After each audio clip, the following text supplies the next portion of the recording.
Hello, guys. It is Miss Ellard, and I am getting ready to once again try to do our PowerPoint presentation lecture for the communication lecture. So today we're going to be talking about communication, which is going to include how we talk, write, our personal body language, our facial expressions, and documentation. It's very important that you read Chapter 15 in your Volume 1 F.A. Davis Fundamentals of Nursing textbook. It's not a hard or long read. It is very helpful, and I do want you to read that. However, when it comes to documentation, there are only going to be selected sections of Chapter 17 in the Fundamentals of Nursing textbook. And you can look at the PowerPoint slides to see what parts of that chapter coincide, so that there's some things in there that you just don't have to know now, and it will be particular to the unit that you will be working as a nurse someday. All right, please take notes and use your PowerPoint presentation. So what is communication? Communication comes in many styles and forms. It is the process of sending and receiving messages. We can do that by sending words, making sounds. So if I had started this video with a creaky door and a whistling wind and some ghostly sounds, it might have given you a different feeling of what this lecture might be about. So sometimes sounds, alarms, music, that's a way of communicating. Our expressions, our body movements, written symbols. Sometimes words are not used. We can use symbols, and behaviors. It is a basic component of human relationships.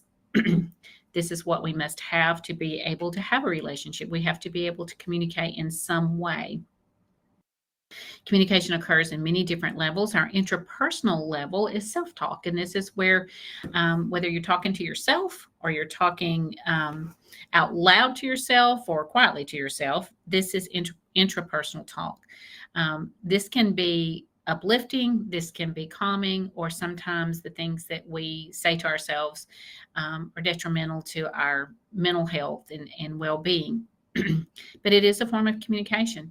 Interpersonal is the communication that takes place between two or more people. In a group setting, we have an exchange of ideas for two or more people. I think of things like staff meetings, self-help groups, committees, perhaps a church organization. And then there's public speaking, and that's where one or a group of people are educating a large group of people, and it is not personal, as you might find in the group and interpersonal. Okay, there are 5 basic elements of the communication process. We have the sender, which is the individual or group that want to convey the message. We have the message that needs to be conveyed. We have the channel that the message will be delivered through. We have the receiver, the person who receives or persons who receive the message. And then we have the feedback, which is the response that the sender gets from those that receive the message, validating that it was received properly. So, for example, if I need to tell my fellow coworkers about a change in the schedule, then I might choose, my message may be, there's been a change in schedule for October the 20th. My message is so I'm the sender creating that message, but I've chosen email as a form of channel. My receivers are my coworkers. And then the feedback would be, thank you for letting us know, or thumbs up. So that's an example of how those 5 elements work together to get a message from the sender to the receiver and with some feedback. All right, what are the modes of communication? Well, verbal communication is both spoken and written. Vocabulary really matters. We're getting ready here for 112 students to begin swell and kid check, and we've talked about using words that are appropriate for the age groups that we will be seeing. Sometimes even in the medical world, even adults may struggle with some of the vocabulary that we use, and we need to make sure that the words that we use are understandable, or our message fails and our sender does not receive that. Our receiver does not get the message. We also have to be careful what those words may mean in certain situations, and how we might use them. For example, if I say to a sweet little infant, "You're such a sweet baby," the parent might hear that, and that would be very appropriate. If I were to say to a 42-year-old man that's in the hospital, "Don't be a baby," that might be considered insultive. Or if I were talking to an elderly patient and may say, "It'll be okay, baby," that might be considered disrespectful. So, or if someone is talking to an endearing, like a spouse or a significant other, the word baby may mean a loving, intimate type relationship. We have to be careful when we choose our words that we're choosing words that are understood. Our pace and the intonation, how fast we speak, the tone of our voice, the volume. I often think about telling a child that they need to do something. For example, "Hey, let's pick up our toys, okay? Or hey, I need you to pick up your toys before we have dinner." That is rhythmic. The tone of voice is not threatening, but it is directive. The volume's not loud.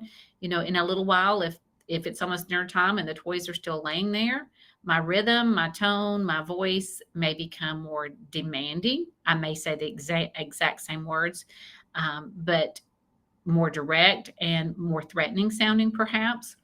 And so we have to be very careful with our pace and our intonation on how we say those words, even if they are clearly meant, portray our intention. Being clear and brief, saying exactly what is meant, and backing this by congruent body language. So if I say to you, "How are you feeling today?" and you go, "Fine," and the whole time you're grimacing and holding your shoulder and your face appears to be in pain, then the body language is saying, "I'm not fine." The words are saying, "I am fine." Also, sometimes if we over explain things, then people can get lost in what the message really is, and our intent in having that message delivered has failed. The timing and relevance is very important. If I'm trying to give instructions to a patient who is being discharged from the hospital, and maybe there's family members in there trying to gather their personal belongings, and perhaps there's someone on the phone that's a visitor, I may find that my timing of what I need to tell the patient is not well received because there's too much going on. The other thing is, if I need to tell the patient that in 6 months you need to think about getting your flu shot and your pneumonia shot, for example, but today they're going home after a small bowel obstruction surgery, and they're thinking about their wound care and the return of normal bowel movements and some things like that, my intent may be that I want them to stay well when winter comes, but the relevance to why they're here and what they're willing to learn and receive is not pertinent at that moment. You also have to look at the person you're sending your message to. Are they understanding? Is their body language or their facial expressions looking confused? Do they seem to be comprehending what you're saying?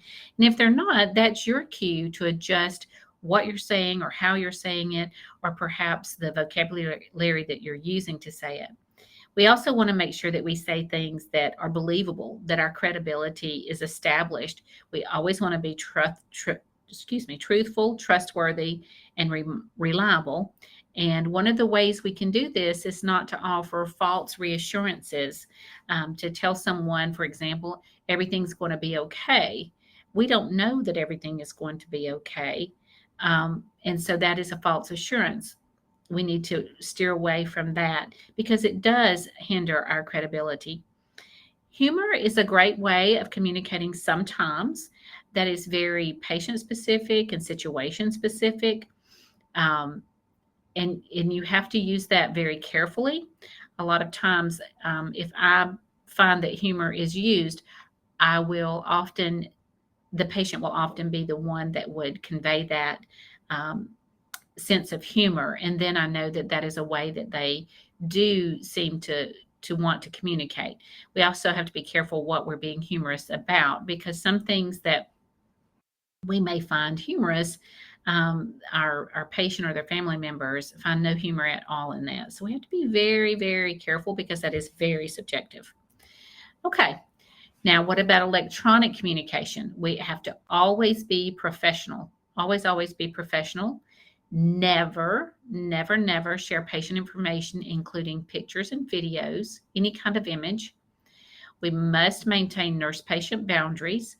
This can be difficult if maybe a patient you've had, especially if you're maybe from their community or their church, and they want to connect with you on some kind of social media platform, maybe Instagram or Facebook or something like that. We have to be very careful because we need to keep those nurse-patient boundaries there. They're there to protect the nurse, and they're there to protect the patient. And it's a lot easier to maintain some professionalism when it comes to HIPAA and other rules of confidentiality.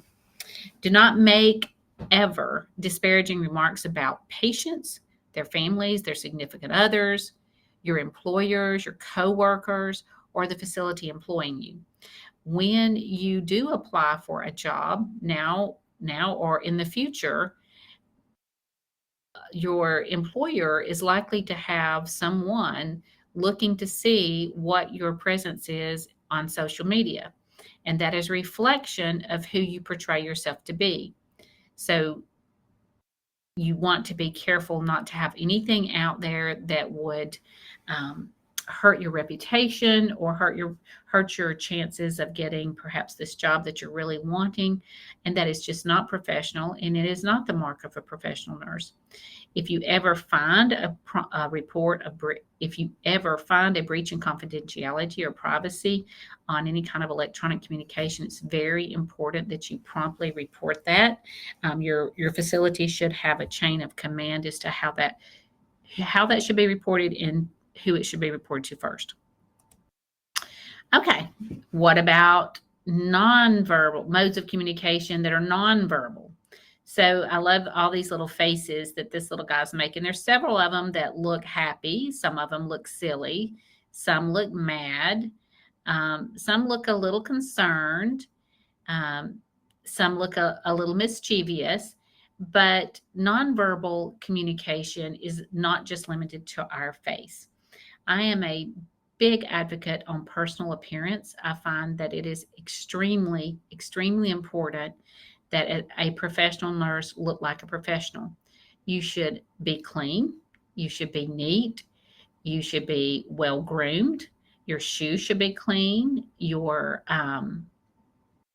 uniform needs to be clean. When you walk into a patient's room and they see you or their family sees you, that is their first impression, and you only get one time to make a first impression. So it's very important that as the professional nurse, establishing some rapport and trying to establish some trust with your patient, that you have the appearance of someone who is a professional and is trustworthy. That is so, so important. How you walk, how you move yourself, if you're walking around moping and shuffling your feet and your shoulders are slumped, you look like someone who perhaps doesn't care or has troubles that are bigger than perhaps your patients believe that you think theirs are. So your posture, how you walk, if you're darting in and out of rooms, often patients will think of that as that you don't really have time for them. whether or not you are moving gracefully or very quickly and throwing things around. Those are all things that send messages without you ever opening your mouth and saying any words. Even if your facial expressions are not there, your body movements are saying things. Of course, our face tells a lot. I have a friend, I'm always teasing that I can read his face. I'll tell him his face is talking, even though his mouth's not moving. And we kind of chuckle about that. Some people, especially people that we know, a lot of times we can tell by their face the message that they're thinking, or at least we assume we can. And we do that with our patients, and our patients do that with us. Gestures, throwing your hands up, rude gestures, sticking your hand out to offer a handshake. Gestures are perceived as a form of communication as well. We want to make sure we keep those very, very professional as a nurse. Personal space and positioning. I think personal space and positioning is very important. We talk about personal space as being 18 inches. That is my space, my personal space, my bubble. And a lot of nurses, especially those of us who've been nurses for a very long time, we don't think about personal space because we're constantly invading other people's personal space, which means those people are in our personal space. But we have to be mindful that people are very offset by that, and that we are respectful. If we are going to have to get within a very close personal space of someone, that we let them know, even if it's a child, that we let them know what we're doing, why we're doing it, so that there's no feeling of threat there.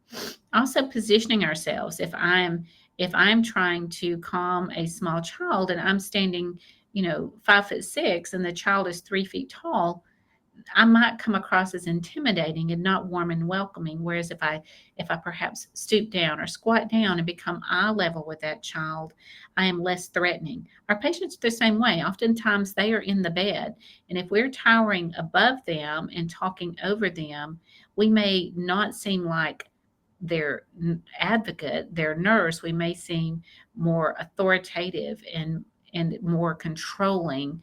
And that is not healthy for that professional relationship or therapeutic relationship. Touch is very subjective as well. Different people perceive touch differently. Some people, a hug, their hand being held, a hand on the shoulder, those things are very comforting to them, and others find those uncomfortable. So as you learn to read your patients and you learn to read people, you may get a sense of that more often.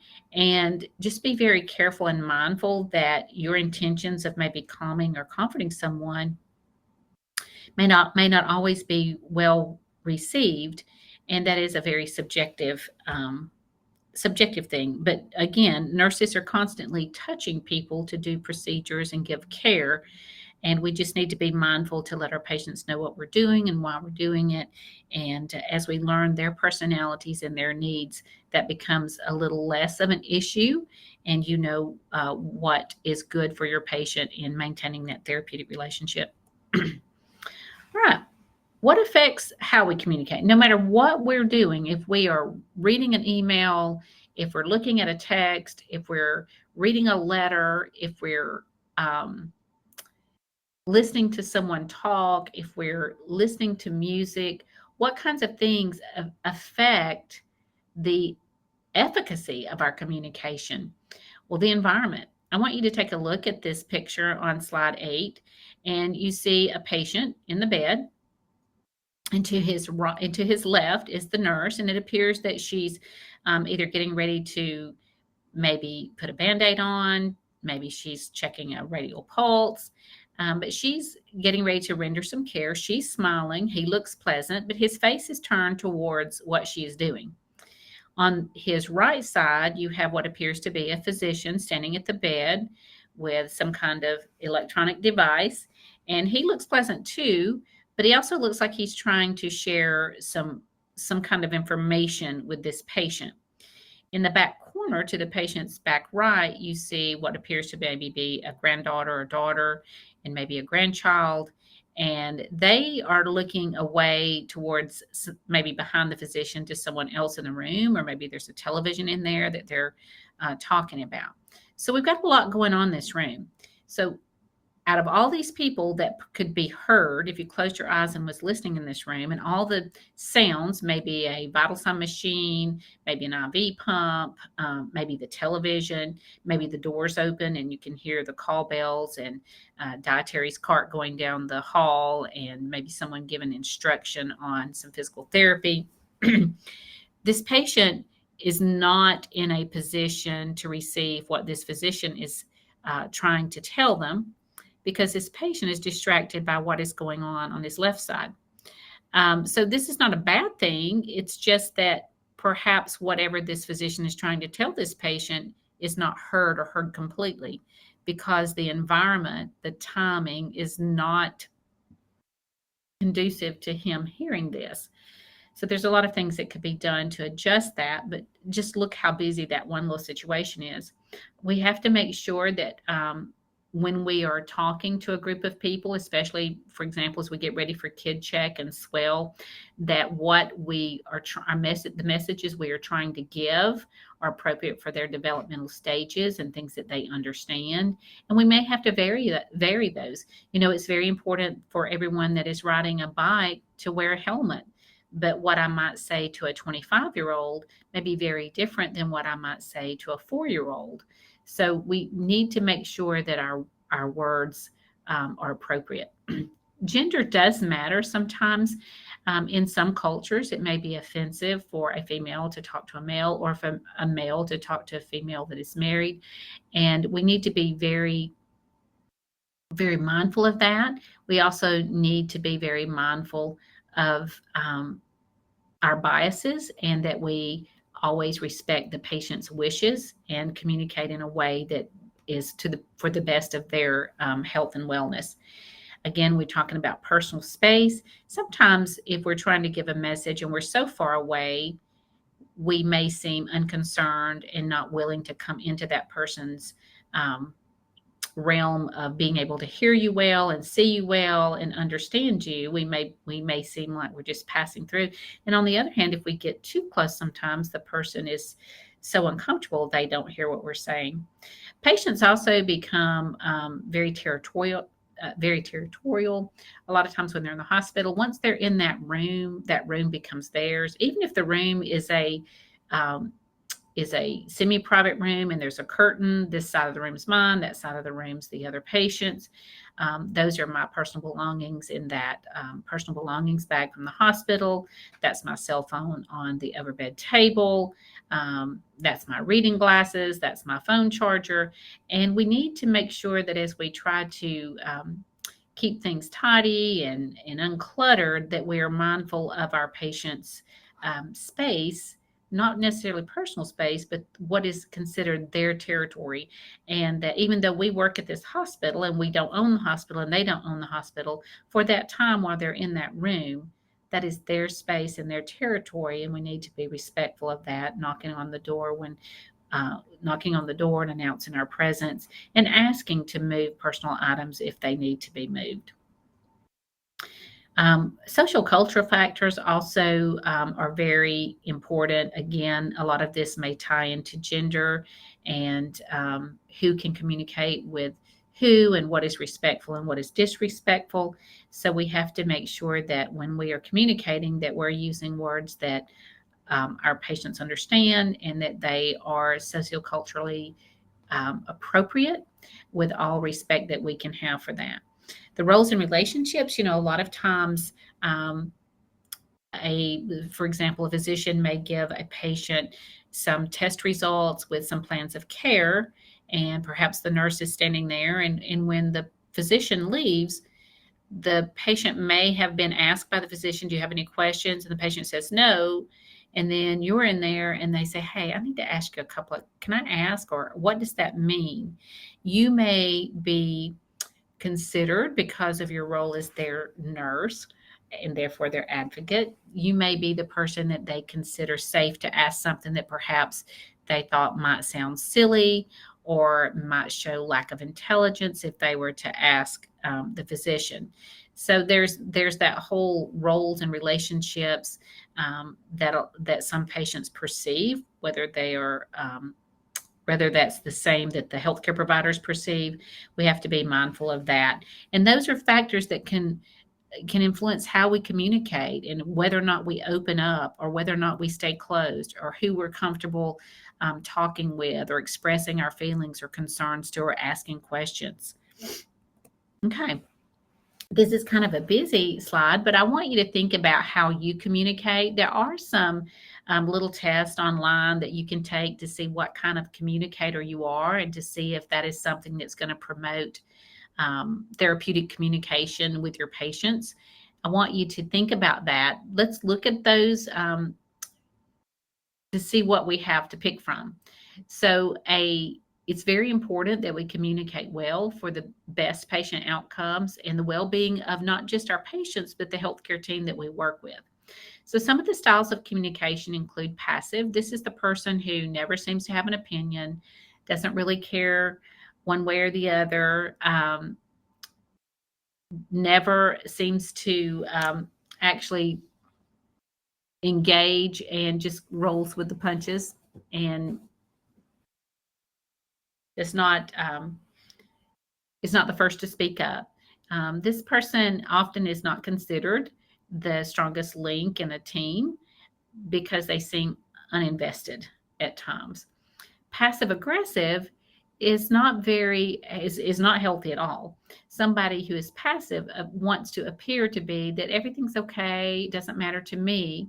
But as soon as something happens that they don't like, they are going to complain, maybe talk about it to other people, become aggravated, and maybe even aggressive. And this can be perceived as bullying and incivility. This causes a lot of trouble in work relationships, peer-to-peer relationships, and it is certainly a source of contention among a lot of teams. You don't want to be that passive-aggressive team member, nor do you want to work with that passive-aggressive person. Being aggressive is completely not even ever acting to be passive. This is what promotes workplace violence. And the workplace violence is not always laying hands on someone. That can also be verbal and emotional. So we want to make sure that that we are not an aggressive person. And if we are, we need to see someone to get that in check, because that is not healthy for you or for your patients or your team members. Assertive is actually the best way to communicate. This allows you to maintain your professional composure. I am a professional nurse. These are the things that I need to be concerned about. And use the I messages.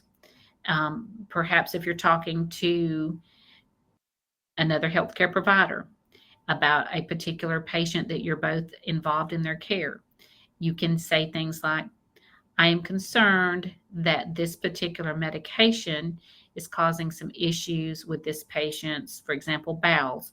And I plan to talk with the provider about an option that I may be able to use for this patient. You're not saying that person needs to do so and so. You're stating what you need, what you are concerned about, and you're giving I messages. Even in a confrontation where it may be accusatory, you always try to use I statements. This is what I understand. This is how I felt. This is what I thought. These are things I wish to happen. You always want to stay focused on the issues and not get off on tangents that gets nowhere. Use effective nonverbal language. Make sure that if you are communicating with someone, that you're not doing things like keeping your arms crossed while you talk. That looks like you're very defensive and not willing to open up and hear what the other person says. Remember, your face can also have an expression that reeks a message. Invite positive responses. And you can say, and I would like to know what your thoughts are about this situation, or what some of your resolutions might be, or some of your ideas, and not just yes, no, but give the other person or persons the opportunity to speak what they need to speak without cutting them short. Learning to accept criticism. Perhaps you're a rock star nurse, but you're always 15 minutes late for your shift, and the night shift is waiting to give a report. And so they're 15 minutes late clocking out. And perhaps your supervisor is saying, "Hey, I am so pleased with how you take good care of the patients. However, there's this concern that I am having to pay some overtime because of your tardiness. I need you to come in early enough to get report so that you start on time, the night shift can leave on time, and I am not having to spend funds on overtime." Those are a lot of I messages, but you as the recipient of that criticism, that's a lot better said than, "Hey, you need to start showing up on time. This isn't working." And that's plain and to the point, but that's also can spark a negative response and some contention. So we want to make sure that when we're being criticized, that we're thinking about that, and if there's something we need to do about it, as far as correcting our behaviors, we should. So accepting criticism that is helpful is important. Accepting criticism that is false or wrong can be more difficult, but at the same time, you have some good self-talk and know it's never wrong to defend yourself, but do it civilly. Strive for workable compromises when there's issues in the workplace, or sometimes with the patient and maybe their family wishes and the patient's wishes and the provider's wishes. You are not the one to make those wishes. You are the one to help them come to an agreement about what they want to do that is best for them, if at all possible. And if they choose something that is not the best for them, and it is not, that you have to remember, it is their autonomy and their choices. Perhaps they need a medication for their heart, but they absolutely refuse to take it. You can't be judgmental. You have to do your due diligence in educating them and helping them understand what it's for, and then respect their decisions.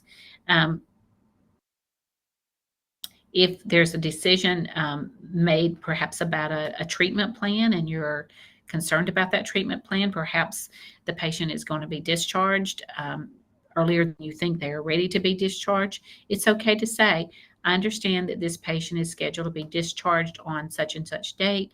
I'm very concerned that they've not made enough progress in fill in the blank. And I would like to see if there's something we might do to help this patient get more ready for discharge, more prepared for discharge before that date, or either extend the date." So this being, I'm not saying that you don't make good decisions. I'm saying I'm concerned about this decision for this patient, and wondered if there was something that we might could do to help this patient transfer more successfully. Again, using critical language skills: concerned, uncomfortable, safety. Closed loop situations where you give some feedback, you allow the other persons or persons you're the person or persons you're communicating with, to give some feedback. Use checklists. If you're upset, if there's something going on you need to discuss, not necessarily upset. Just because you're discussing something doesn't mean you're upset about it. If you're concerned about the way patients are being discharged and there's a couple of safety issues, make sure that you get through those things that need to be talked about and don't leave the conversation undone. Always try to debrief at the end of a shift or a conversation, just to make sure that everybody is communicating well and we understand how each other communicates, and that we are being a good, responsible, professional, assertive part of the team. Therapeutic communication, and I've alluded to that a few times already. Therapeutic communication is an essential component of high quality nursing care. It is essential. It is an essential component of giving good care, and it's used to establish those relationships with our patients. It serves to fulfill the patient's needs, because if it's therapeutic, it is healthy, it is helpful, it is comforting, so it decreases anxiety. The patients tend to be a little more cooperative and compliant with the treatments that they need. For example, if a patient is really needing their linens changed in a bath, or they're really needing their wound care done, and they're anxious and they don't want to cooperate and they're being refusing, that therapeutic communication about allowing them some choices and helping them understand why, what, and when, and giving them maybe, today we're going to need to change your dressing. Would you prefer to do that before lunch, or you want to wait till this afternoon? And helping them know that I know this is what you need. I know that it's not something that you're excited to do because you've already told me, however you want to say that. Those are what those words are saying. You're establishing a relationship that helps them understand why some things are good for them to have done, like having their dressing changed and being sanitary in the hospital. And it increases their satisfaction when they know that you respect them and that you're there to care for them and that you're trying to do what's best for them. This should it help establish and enrich that therapeutic communication. All right. So what are the stages of a therapeutic relationship? Now remember, we have the elements or the components of good communication, where we have the sender, the message, the channel, the receiver, and the feedback. So that's how we communicate. But what about when we're communicating to develop a therapeutic relationship? And so the very first thing is what takes place before we meet our patient or patients. This is the pre-interaction phase. I've not interacted face-to-face with this patient or on some kind of telehealth type thing. So I'm going to get a little familiar with what's going on with my patient. I want to review the data. Why are they here? What are their diagnosis? What's their history? I may even, in some situations, need to talk to the people that are caring for the patient before I go into that space. For example, if a hospice nurse is going to be seeing a patient who is very sick and they're new to that hospice nurse, she may talk with the caregivers before her first visit to see how things are going, and especially if that patient's unable to communicate for themselves how things are going. We also want to kind of anticipate concerns or needs. Perhaps this patient's just gotten a diagnosis that is very worrisome to them. Maybe they've just been told they have congestive heart failure, and this is a new diagnosis, and it was just found on ultrasound, and they've had some labs that support that, and we're talking about new medicines, and this patient perhaps has not ever been on medications before. So we might anticipate a little reluctance to take medications, or belief that the diagnosis is real. So we start taking those things into consideration as we approach our patient, and that begins that therapeutic relationship where my purpose is to take care of this patient and meet them where they are. The orientation phase is when we actually establish that relationship with that person in person, or sometimes that's done digitally, like telehealth. This is where we establish our rapport. This is where I introduce myself. Again, my body language is important. My gait, my posture, my gestures, my face, my appearance, my cleanliness, my professionalism. We want to make sure that our approach is positive, that it's warm, that it's empathetic, and that we do convey that we care. We also want to use this time to start setting those nurse-patient boundaries by clarifying the patients and your roles. So, for example, I may say, "Good morning, Mr. So-and-so. My name is Lisa. I am going to be your nurse today. How have you slept tonight? Or how have you slept last night? Are you getting ready for some breakfast? Or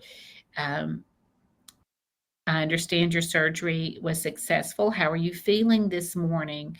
Some things that let this patient know, I care enough about you that I already know that you had surgery yesterday. I understand you're not had anything to eat and maybe you're getting hungry, but I am saying who I am, and I'm saying what I care about with this patient, and I'm telling them what I'm going to do. I'm going to be your patient today. I'm your nurse today. I'm not telling them I'm going to be your nurse for the rest of the week today. And then and as the day closes, I'm going to, of course, close that out. We'll talk about that in a moment. Let the patient know when to expect the relationship to end, and that is what's next. I will be here all day. My shift ends about 6:45 to 7:15 tonight, so I look forward to taking care of you today. And then we go into the working phase. This is where we spend most of our time. We've established who we are. We've established what our goal and roles are going to be with this patient today, and that we care about them. And this is the times where we're going to be going in and giving their medications or doing treatments or checking on them, or maybe even something as personal as a bath, helping them with their bathing, helping them brush their teeth. Perhaps they even need help eating. But these are maybe making rounds with the physician or the provider that is seeing them. This is a time where we continue to be in their presence to show them that we are here and this is part of our job and we're going to take care of them and we're going to be respectful in all of those aspects. We want to be genuine. We don't want to be aloof and false. We want to be very concrete in our answers, and we sometimes when we're trying to choose our words, maybe perhaps we want to go around the target and not right on the target.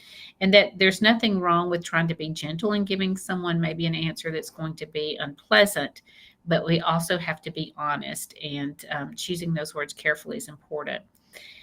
When a patient chooses to open up, it's important that we allow them to reflect, and we sometimes paraphrase what they've said. If we're not sure, we clarify. And it's okay to say, to confront. And so you understand that you did not want to take your medication early this morning. Can you tell me about that? And maybe they say, well, my deacon, he takes that Lasix and he has to get up during service about 4 times. And I don't want to take that because I don't want to have to go to the bathroom all the time. So it's okay to confront things that allow your patient to express their concerns so that you can help your patient in their treatment process, in their disease, management, and pursuit of whatever wellness they're going to need. At the end of the day, or when it's time for you to move along, it's important that you close out your day with your patient by letting them know, hey, I've enjoyed taking care of you today. I'm going to be here for about another hour or 30 minutes or whatever it's going to be. Is there anything I can do for you? I will see you one more time when I make rounds with the evening nurse coming on to care for you tonight. I'm really glad that you got up and got in the chair today. I know that was a little tough, and you told me this morning you were anxious about that, but you've done it twice today, so that is definitely progress. I saw you up with the physical therapist. And then give that care to the next healthcare provider. You can't be that patient's nurse all the time, and you need to let them know that you're passing them off to good care when you leave. And try to make sure that the person receiving that patient understands that the patient understands that is a person you are trusting, that is a comforting person, that this person is competent and going to take care of them this evening as well. And that helps alleviate some of the stress with our caregivers. Okay. Now, what are the characteristics of therapeutic communication? So we have the the pre-introductory phase, the introductory phase, the working phase, and the closing phase. But what are the characteristics of those phases? Well, we need to be empathic. So if I am sympathic, if I am experiencing, if I say I have sympathy for you, that means that I understand because I am with you. I have been there. I understand that. But I don't have to have a heart attack to be empathic for someone who is having or has had a heart attack. I don't have to have had a baby to understand as a labor and delivery nurse that this patient needs a nurse and support during that time. I can be empathic to that. But if I have had that experience, perhaps I've had abdominal surgery, then my empathy may actually be sympathy, but my experience is not going to be the same as that patient's experience. So it's very important that we try to put ourselves in their shoes and understand where they're coming from. And we want to look beyond their appearance and behavior and try to not let our biases judge what this patient may be experiencing. We also always want to be respectful. This is very important in that therapeutic relationship. It is not very therapeutic if your patient does not feel that you respect them, or their family members do not feel that you respect their loved one or even them. You need to be genuine. This is, again, gets into being concrete and sincere and not fake and unbelievable. And it's okay to confront. So tell me more about that. I understand that. I understand that you've been crying. The nursing assistant told me that you had become very upset. Can you tell me what's going on? And let that patient talk and find out what is going on. You can be a better nurse for them if you can know what's going on with them. Okay. All right. What are some techniques we can do to emulate those characteristics of the therapeutic relationship? Well, we can address our patient. What would you like to be called? Hi, I'm Lisa. I'm going to be your nurse today. What would you like for me to call you? Maybe the patient's name is John Doe, but John Doe wants to be called Buddy. Okay, Buddy. Well, you can call me Lisa, or maybe I have a nickname, but everybody calls me Sissy. So however you want to do that, but you want to address them with respect. You want to listen actively, which means you are not checking the IV pole, you're not starting an IV, you're not looking at their feet, you're not tidying up the room or emptying their Foley bag. You're actively listening and taking in and responding with appropriate responses to what they're saying. You want to do what you say you're going to do. If you say, I will be back in 30 minutes to check on you, then you need to be back in 30 minutes to check on them. And if you can't, then you need to send someone in and say, please go let Mr. So-and-so know that I was going to check on them in 30 minutes, but I have this emergency and that I will be in there as soon as I can, make sure they're doing okay. That patient then knows something happened. I have to take care of this, but I am still remembering that I told you I would check on you, and this is how I'm doing it for this moment. And that helps the patient know they can trust you. It's okay to restate and clarify and validate what someone's saying. Sometimes perhaps the words they're using. I used to laugh, and my late grandmother, I would say, well, does that hurt? And she would say, no, it doesn't hurt. I said, well, is it painful? No, it's just a throb. Or it just smarts. She would use words for what I would think would be pain or uncomfortable, or she would use different words for that. And I would try to restate them, and until I understood what she was saying. And it was very sweet. I love to think about how she would describe things, but sometimes when I was trying to describe it back to her, we weren't talking the same language. And so it's very important that you understand what your patient is trying to say. Also pay attention to their body language. If they're curled up and they're not opening their eyes when you walk in, is there something going on? Are they cold? Are they worried? Perhaps they're just tired, but make sure you're paying attention to those nonverbal cues. It's okay to explore issues, whether they're issues the patient wants to talk about or issues that perhaps discharge is around the corner and they don't know if they're going to an assisted living or if they're going to go stay with a family member or if the person at home is going to be able to take care of them. And that's a concern for them. It's okay to talk with them about those issues. You are their nurse. You are their advocate, and that is your job. Sometimes in a situation, it's okay just to be silent. Sometimes our patients our family members get sad and they cry or they worry, and they're expressing those concerns or pain to you. And it's okay to be silent and let those emotions be felt and respect that time. Silence does not always have to be filled with words. And so I hope that as you grow as a professional nurse that you will learn to respect the beauty of silence and appreciate that sometimes that is good therapy and very good communication. When you've had a conversation with a patient, it's important that at the end you kind of summarize that up to make sure that you did understand and that they feel understood. Okay, let's talk about some barriers to communication. We talked about the environment earlier, but how come nobody seems to ever understand me? That might be a good way of starting this one.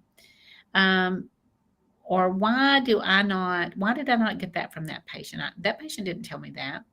So when we're getting a patient's history, sometimes asking too many questions that are closed-ended instead of open-ended can cause us to have an interrogation type interview. Do you take medicine? Yes, no. Do you take your medicine every day? Yes, no. We're not asking our patients, do you take medicine? Do you take medications? What medications do you take? Are you able to take those every day? Do you choose to take those? We need to ask open-ended questions so that we get the most information to be the best caregivers for our patient. Also, if we're giving a patient information, for example, if I say, Mr. Jones, it's time for your discharge. I need to go over some instructions for you for discharge. So tonight you'll take your bandage off and you'll clean that area with some vinegar and apply some Vaseline, and then you'll reapply a non-adhesive gauze and secure that with some paper tape. It will be okay for you to take your pain medicine if you want to, but remember not to take any Tylenol with that because it already has some acetaminophen in it. Also, remember that tomorrow you have an appointment at 10 o'clock to have those sutures looked at, and physical therapy will be there day after tomorrow. We're going to be sure and get you your walker from physical therapy as well. And then your doctor wanted to see you in primary care in 6 weeks, and somebody will be making that appointment for you. Do you know who's going to be picking you up today? And do you want me to help you pack up your room? I have just fed that patient so much information, they don't know if they're coming or going. And so we don't want to fire hose information. We want to give our patients time to process that information. We want it to be succinct and thorough but brief. Ask patients why. If you don't understand something, it's okay to say why, but be careful on how you say why. If a patient says, I'm not taking that medication, and you know that part of your 7 rights is to educate the patient about the purpose of the medication if they don't want to take it.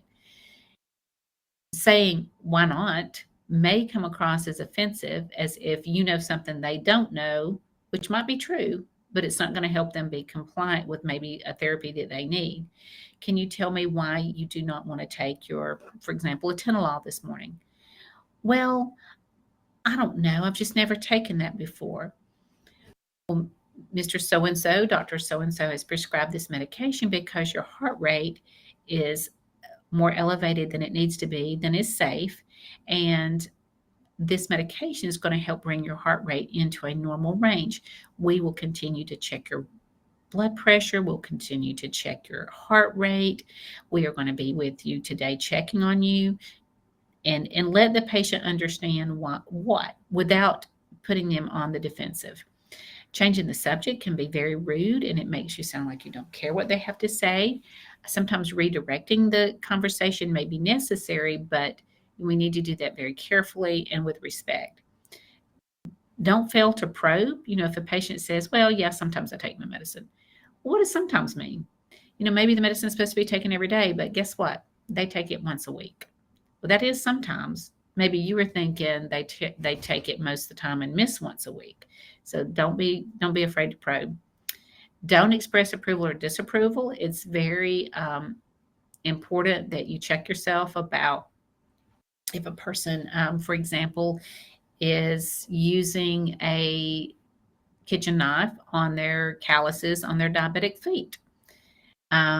Instead of saying, my goodness, that's terrible, don't be doing that. That can be very offensive. You're shaming them. You might approach that a whole different way. So let's talk about some things that you could use that we could help with your calluses. And be careful about saying not be safer. Maybe that person feels like they're great a knife. We just don't want them to use that on their feet. So you have to be very careful about how you approach that so that you keep those paths of communication open and that you don't that your patient doesn't look at you as judge and jury. Be careful about offering advice. It's not your place to say, well, if it were me, I would. The patient has autonomy. The patient needs to make their own decisions, or their family members, if they can't make them, need to make those decisions. And you need to be respectful of that, presenting all of the options and navigating through those decisions with them. Do not provide false reassurance. I don't think we have to visit that again. Do not stereotype. Just because someone is 6 years old does not mean that they don't know what it's like to be in the hospital, or just because someone is 80 years old does not mean that they're hard of hearing. We need to be very careful about our stereotyping. Patronizing language like elder speak, calling our older patients baby and sweetie and honey and doll. We may feel like that is sweet and kind and wonderful, but it also may belittle them in thinking that they are less than an adult that deserves the respect, and that they have come to a point where they need to be babied. Not all people respect that at all, and it can often be very demoralizing to some of our patients, so just avoid that. Sometimes we are unable to communicate with our patients like we want to because our workload is too much. If normally you have 5 patients and then there's somebody that's called in, so tonight you have 7, so your time is stretched a little bit more. It's very important that we are very good at making sure our patients' needs are met, that we do bother to make eye contact, and that we do try to listen, and that we are giving them what we can, and respecting them and developing that therapeutic relationship. But that can be a challenge when we don't have enough staff. Just be mindful of your body language during those times so that you don't portray that angst on your patients if you're feeling it. It is not their fault that the staff is short. Language differences, of course, that's always can be a problem. If you have someone that does not speak the language that the caregivers are providing, the caregivers providing their care speak, then it's important to get a professional interpreter. We'll talk a little bit more about that in a minute. Also make sure the environment is conducive. So if there's a patient family member in the hallway of the ICU waiting room doors, and there's a lot of people coming and going, and they're upset, and you're trying to give them some information about their family member, perhaps that busy place might not be the right environment. Perhaps stepping into the waiting room or stepping into the family room, or if there's a chapel there, sometimes those places are much more conducive to your message being heard. Sometimes there's just personality conflicts, and it's not necessarily always with the people that you may work with or live with or worship with or study with or deal with on any level. Sometimes even there's a personality conflict between ourselves and our patients, and we need to always, at the end of the day, put those likes and dislikes aside and make sure that our ultimate goal is to be a professional nurse and provide that patient the care that they need and the respect that they deserve. And because the patient's well-being is important, as long as it is not, and if it's a situation where you cannot, where you are being verbally abused or threatened, then that needs to be reported to your charge nurse or whatever your hierarchy is, so that those assignments may need to be adjusted, because that is not good for the patient, and it's certainly not good for you either. Okay. Here are several examples of communication.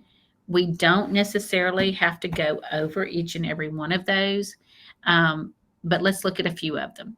So here's an example. The patient says, I don't want to take my medicine today. I don't want to feel out of it. So the first nurse says, oh, I know just what you mean. I hate feeling drugged. All right. So did the patient say, I don't like feeling drugged? No. So this is this nurse was non-therapeutic. There was not a probing. There was a lot of assumption made in that response. But if the nurse had another chance to do it, saying, I'm not sure what you mean when you say out of it, Do you mean the medicine makes it difficult for you to think straight? This allows the patient to explain themselves and for you to understand maybe some knowledge gaps that are there and help that patient with that decision. Here's another one. I really want to visit my family in New York, but I don't know if I can make the trip. And the nurse says, and this is her opinion, I don't think it's a good idea for you to travel that far. Okay, so she's giving advice. Patient didn't ask for advice. She's also disapproving that they would even think that they should go make that trip. That's very unhealthy, non-therapeutic. The better response would be, it sounds like you want to visit your family, but are worried about traveling. Let's talk about ways that maybe you can stay in contact if you don't travel. And so those are ways of empowering your patient to make some decisions, stating that you understand their concern, and moving on with it. There are some other examples as you move through these, and they offer you great insight into ways that you want to think about how you're communicating with your patients. All right, enhancing communication with patients experiencing communication impairment. And I said we were going to talk about the differing languages again, and here's where we're going to talk about that. So a lot of times when there is a patient who maybe English, in our community, English is not their first language, and they speak a different language, they may have a family member and sometimes even a child that may be bilingual and be able to communicate. But sometimes those words will not be translated exactly. Or sometimes the questions you need to ask the patient is uncomfortable relaying the answer to the family member to give to you in the language that you can understand. So it's always best to have a facility-based, approved interpreter so that you know what is being said, so that the patient can be open and honest and not feeling intimidated by using maybe a family member that they don't want to disclose some personal information to. So that's very important that you know how to reach that person if need be. People with impaired speech, this often can be due to maybe a patient who's had a stroke that no longer can speak very well, perhaps someone who's had some oral surgeries that have caused them to maybe not have all their teeth, and maybe there's some issues there. Maybe patients that are dealing with or children or adults that are dealing with some cleft palate surgeries and things that would make it difficult to understand some of the words that we so easily think are said, and it's not when those issues come about. It's very important that when you are listening to someone who may have an impaired speech, that you try to repeat back, so that head nods if possible, whether they're yeses or nos, or hands that are one for yes, two for no, kind of things. If you can get that person to help you validate that what you're hearing is what they're trying to relay, that's very important. People that have impaired cognition, reduced levels of consciousness, we always still want to speak to those patients. So if I'm taking care of an ICU patient that's perhaps comatose, unconscious, I want to make sure that when I walk in that I'm going to announce myself. I don't have to do that loudly. I just need to announce myself and let them know. As I say, this patient's name is Mr. James. Mr. James, this is Lisa.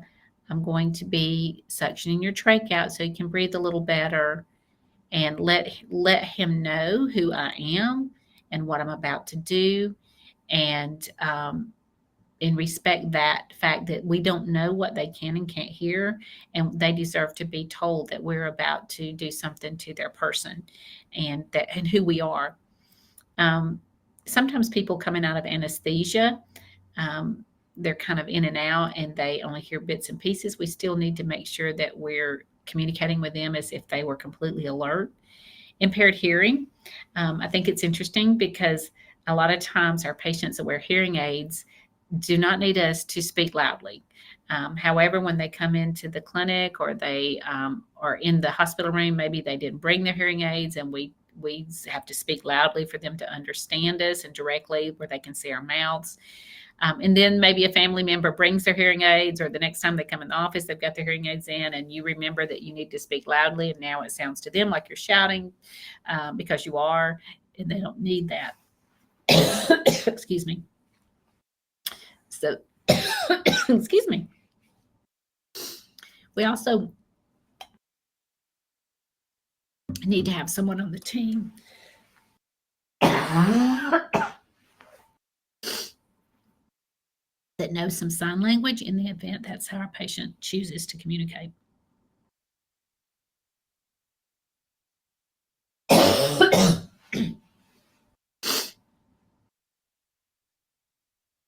Some special considerations when we're talking to children and adolescents. We always want to have the presence of being calm and gentle. We want to be quiet, friendly, confident. Our tone of voice needs to portray that. We need to use simple and direct language and be honest. We need to minimize their fear and anxiety by preparing the child, whether it's a small child or a middle schooler or a teenager. Sometimes there's teenagers who've never had blood drawn. We need to respect that age and let them know what we're going to do and what to expect. And we need to try to meet these children and adolescents at eye level, if at all possible, so that we do not come across as intimidating or domineering.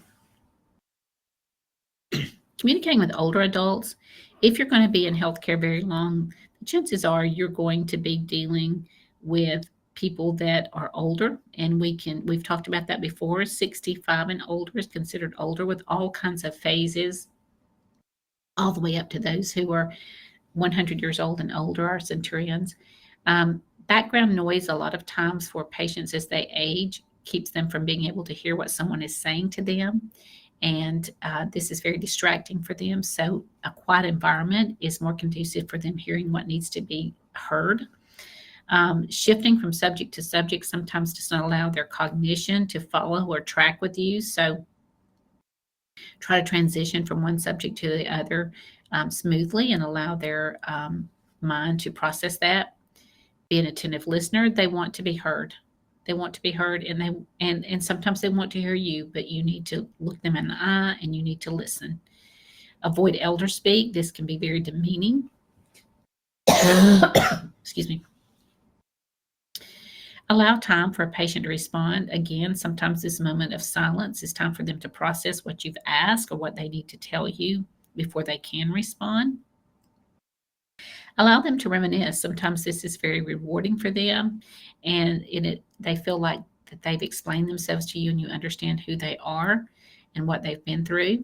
I think about all the privileges I've had of taking care of veterans over the years, and sometimes they would want to share that they were in the military and where they were stationed. And I always found that as an opportunity to thank them for their service. But I also knew that that was important for them to establish to me who they were and things that they perhaps were proud of about some of their lifelong accomplishments.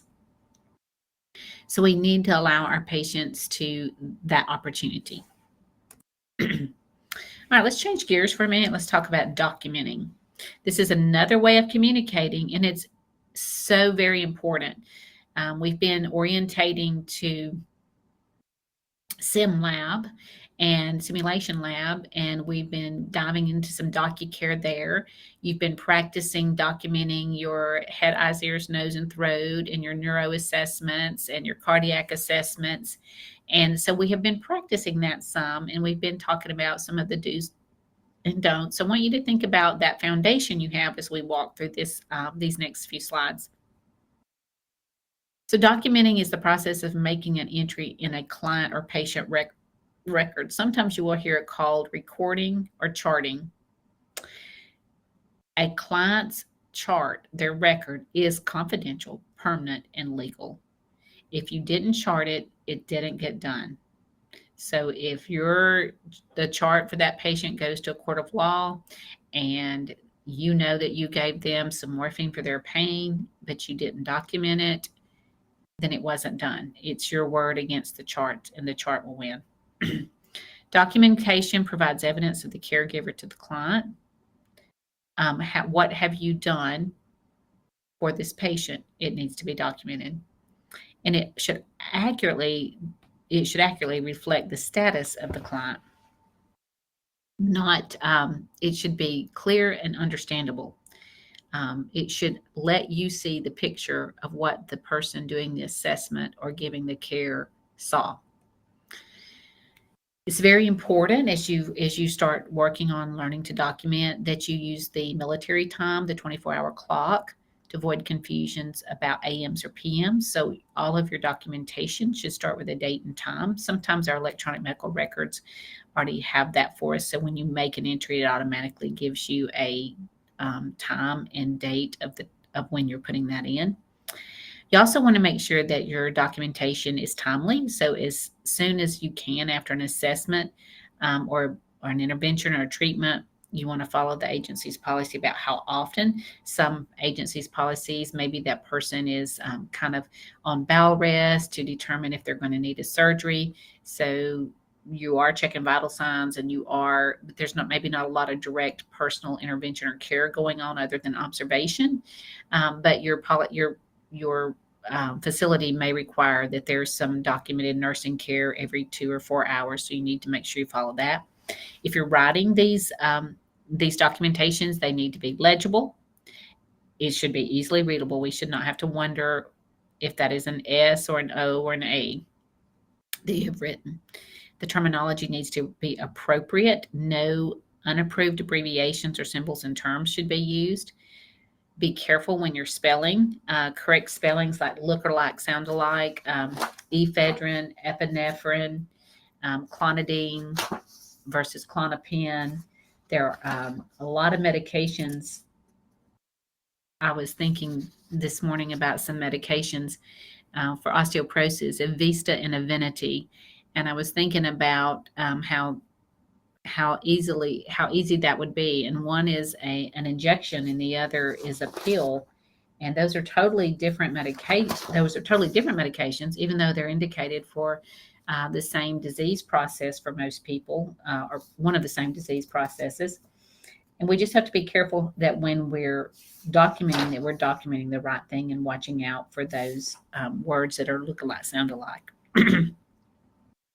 Make sure that all documentation is signed by your name and your credentials.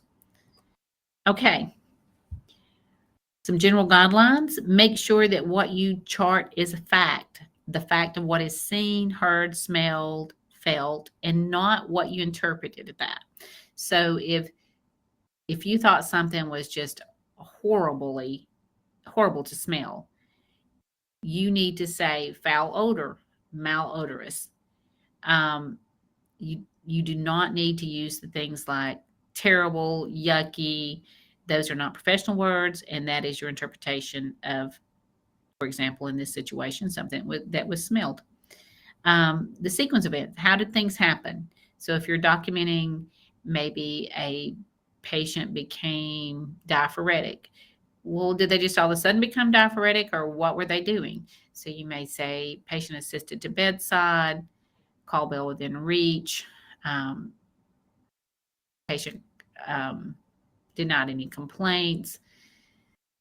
15 minutes later, patient patient called out complaining of feeling dizzy, and then you're saying, hey, this patient got up in the chair, they were good, then 15 minutes later this started happening. So you're going to document without as brief and as meaningful as you can, not too many words, but just right. It's got to be like Goldilocks. It's got to be just right. Is it appropriate? It doesn't matter that the patient was wearing a blue hospital gown that day versus a green hospital gown. That's probably not going to be important to the note about when they became diaphoretic. It's not going to be important to the note whether or not they had decided to brush their teeth first. So there's some things that you don't have to put in the note that are not necessary and just clutter up the information that someone will be reading. Make sure it's complete. Utilize your nursing process. We've gone over that earlier this semester. Also, if there was some care that was omitted, for example, if the patient was to have a bath that day and the patient refused, or the patient had to go to a procedure or a study, and they returned to the room very late and chose to delay their bath till the next day, then you need to document that. What was going on? Patient offered patient assistance with bathing. Patient declined, stating that prefer to have bath in the morning. You can do those kinds of things. But so if the care was omitted, or if it was an accident and you omitted some care, maybe a dressing change, you need to document. Not say, "Oh, I'm so sorry, I forgot." You're going to say dressing change not done. And you don't have to necessarily say why, unless there's a reason, like the patient was unavailable on the floor at the time of dressing change and has not returned at the time of this note. And then if you did not have a chance to, then at least you've documented it. Be concise and as brief as possible. Too many words are not is bad idea, and too little words is a really bad idea. On page, now this is very important, page 426 in your F.A. Davis Volume 1 Med-Surg textbook, table 17.1 has a do not use list. Do not use list of things that you can put in, things that you cannot put in your nursing notes. All right. Here's some legal ethical considerations. You cannot, if you're writing a documentation, you cannot erase, you cannot use correction fluid, and you cannot scratch it out. So if you make an error, you're going to write a line through it, one line. You're going to put your initial, and then you're going to write the correct thing. That indicates that you know, and your facility may even have even more detailed, but most of the time that is what most facilities are going to say. So, but check with your facility when you do get on board there. Do not write critical comments about the patient's care by other healthcare professionals. So for example, you can't say, on entered patient's room, day shift nurse did not care for the patient, or day shift nurse neglected to empty patient's Foley bag. You do not write critical comments about other healthcare professionals in a patient's chart or type them. If you forget to chart something and it's late, like maybe you're running along, oh man, yes, in the middle of the day, we did do whatever it might be, educated them on how to give insulin injections. So you need to go in and put that date, the time, and then in the late entry put the words late entry, and then put the time that you actually did you put the time that you're putting the note in, and then you put late entry. And then in your note about whatever the intervention was, you're going to say what time it did occur. But that will not be the time that you entered the note. That will be the time that the note says you did the procedure. So for example, if I did something at 2:00 and I've documented a couple of things, and at 6:00 I remembered, oh my goodness, I forgot at 2:00 to put that in. Then at 6 p.m. I would put, the date, 10/13/25. And if it's 6:00 at night, I'm going to put 1800, late entry at 0200, or let's see, it would be at 1400 today, patient's wound care provided, and go on with my note as if I were doing it at the right time. If you always record in black ink, not pink, not blue, not almost black, not gray, black ink, it must be legible. If you question an order, you need to document that you questioned the order and what the result was of that questioning. Never chart for anybody else, and never let anybody chart for you. You chart only for yourself. Avoid using generalized things. For example, maybe you're making your 6:00 rounds and you put 1800, status unchanged. Well, I don't know what that means. What was it before? If you've not told me what their status was, I don't know what status unchanged means. When's the last time you looked at them? Did you forget to write the last time you looked at them? Did you forget to document that? So you need to be specific about what you're seeing, and don't be interpretive. Had a good day, as opposed to what? What is a good day? That's a very subjective thing, and you don't know that. If the patient says, I had a good day, then you would put that in quotes. patient stated, and then quote it. Begin each entry with the date and time. We've talked about that. Always sign with your signature and title. And if you have passwords, keep those to yourself. Okay, let's talk about confidentiality. These are your legal and ethical obligations that require you to keep information about patients strictly confidential. HIPAA, Health Insurance Portability and Accountability Act protects the patient's privacy for their health information. Written materials that are used by students in clinical practice should never have patient identifiers on them. Never take home patient information.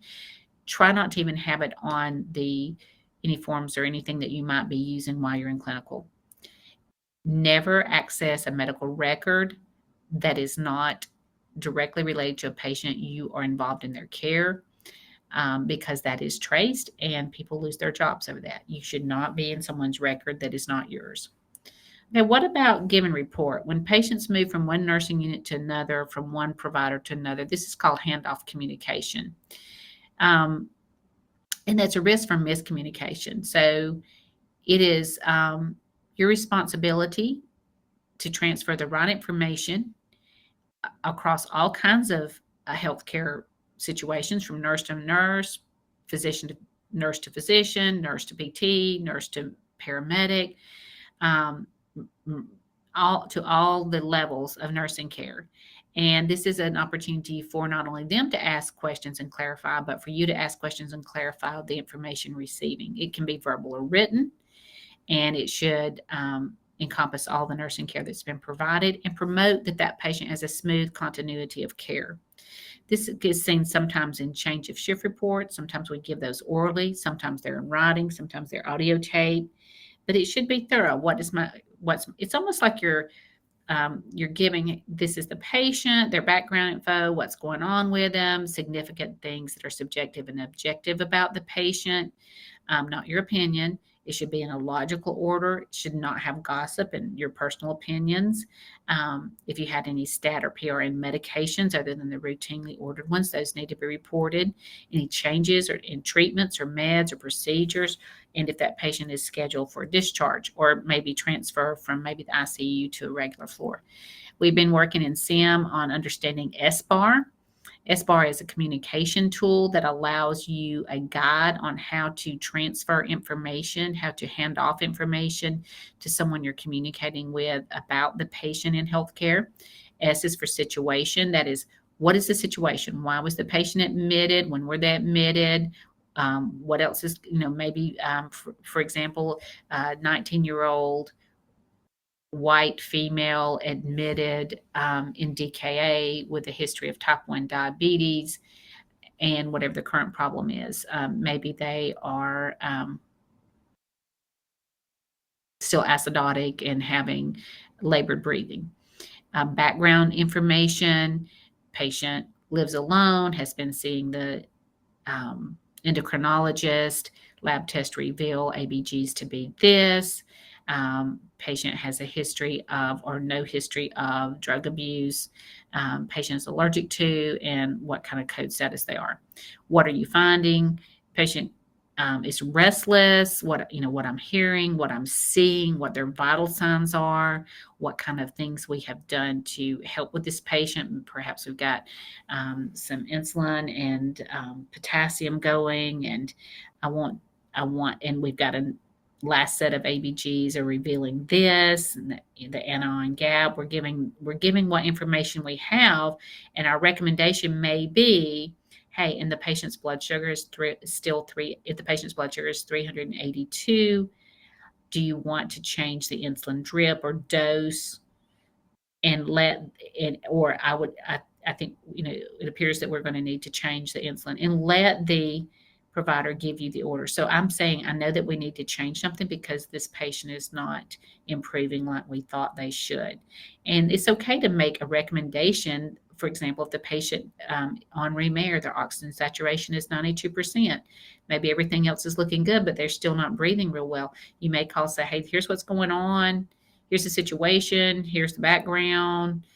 Here's what I'm seeing. Could we have an order for some oxygen?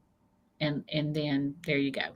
It's okay to know what you know and to share that and to make a suggestion or to ask, I'm not sure what you want to do, but you wanted us to let you know if, and you fill in the blank. But go in that nice order so that whoever's listening to the message can remember who the patient is or understand who the patient is, how they got there and what's going on with them, and all the pertinent things that matter with that situation, what you're seeing that's got you concerned enough to call that person, and what you think needs to be done.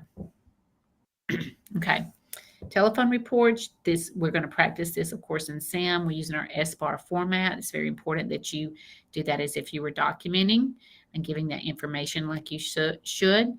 Always document who called, what time, what message was said, what instructions or information was received. Always read back any kind of information or critical test results. So if you think the physician said Q4 hours and it was Q4 to 8 hours, and maybe you didn't hear the 8, or you said Q4 hours every 48 hours, however you interpret that, always read it back so that everyone's understanding what's being said. And document that you did read back the information. If it is a telephone order, you're going to write TO, and unless your agency uses another abbreviation. And if it's a verbal order where they've given you this order face to face, then it's going to be VO for verbal order. There are many, many, many, many, many ways for us to communicate with each other. And I like this last slide because we have the gentleman on the right side of your screen is saying thank you in sign language. And that is his expression. His face looks pleasant. He has no obvious signs of distress. His left arm is down as if he is not, as if he is open and not barring you from receiving his thank you.